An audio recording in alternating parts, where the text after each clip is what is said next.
Pozrieme sa. Milujeme to isté dievča. Lauru? Poď za mnou.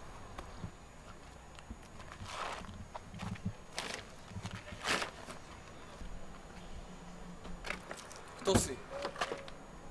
Vyšetrujem zmiznutie.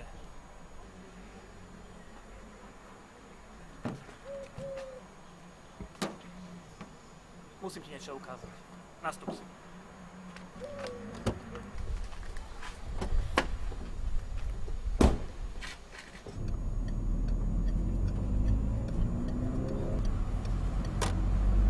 Miluješ Lauru? Poznáme sa veľmi, veľmi dlho. Dosť dlho. Ako dosť dlho? Bojíš sa?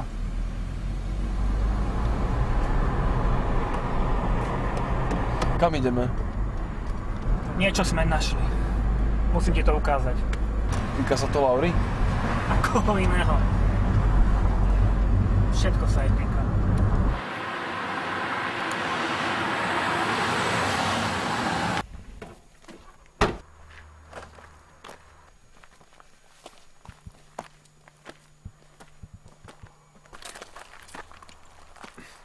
Takže ty s ňou chodíš? No, 2 roky. Dosť. A ako si ju poznal? Neviem o nikom, kto by ju poznal lepšie. Viac ste komunikovali? Alebo ste sa milovali? Čo je to za otázka? Čo je to?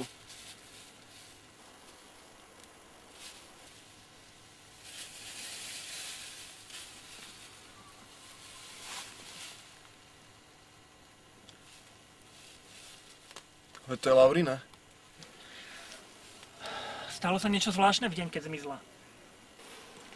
Tak neviem, bola nejaká nervózna, ale tu nás zvykla byť často, takže to nebolo nič zvláštne. Ďalej. Čo sa dialo? No hrali sme takú detskú hru.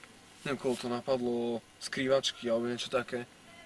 A Laura žmúrila a všetci sme ju vyklepali a ona proste zmizla. A mysleli sme si, že vlastne, že išla domov, že chcela byť len zaujímavá alebo niečo také, ale už sa neukázala. A všimol si niečo zvláštne? Fyzicky na nej? Nie, tak ten deň sme sa milovali, no. A nič som si nevšimol. Možno to je zvláštne. Možno je na Floride. Išla dole na mys. Ešte stále sú tam nepoužívané odpaľovacie mostíky. Vždy chcela byť kozmonautkou. Počkaj, to si robíš srandu? Počkaj, ty si robíš srandu? Povedal som jej jasne, že na to nemá. Počkaj, ty ma tu pritiahneš sem a si robíš z nej srandu? Jaká kozmonautka? Ty čo riešiš? Ten deň ich zmizlo viac. Dievčat. Mám tu fotky. Ukáž mi, kde je ona.